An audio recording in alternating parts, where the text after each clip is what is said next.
Alpha Nation, what's happening? Today we're going to talk about training for the traps.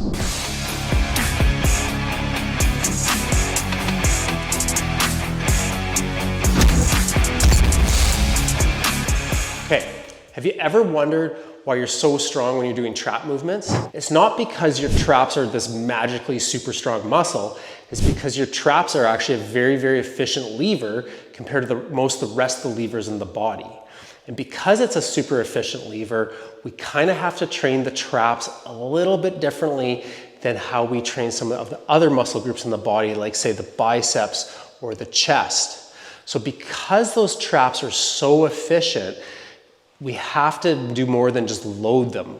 We kind of have to play around with some of the tools that we use when we're actually doing the movement itself. So when we're training the traps, I want you to think about two main things.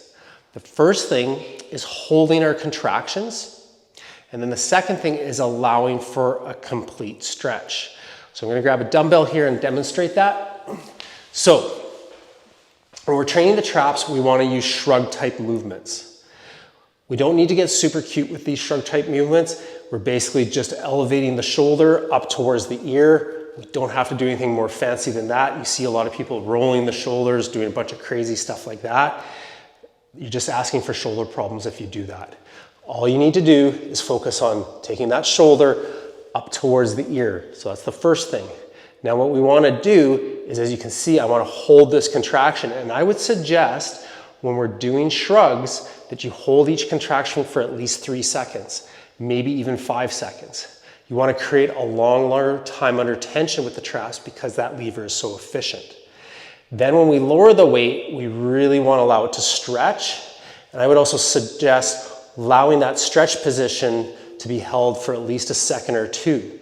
The reason being is we want to avoid bouncing and kind of using that stretch shortening cycle to come out of the bottom because we're already quite strong. Also, that's going to be safe for the neck and protect the neck joint as a whole. So the key factors when we're training any type of shrugging movement is to hold that peak for at least 3 seconds, control the descent, and then allow a slight stretch at the bottom and hold that stretch position for a slight pause.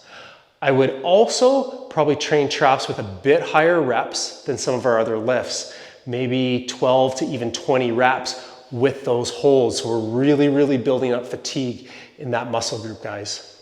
Okay, so there's some quick tips that you can use to enhance your trap training, kind of give you those bolder traps, get the yoke developed.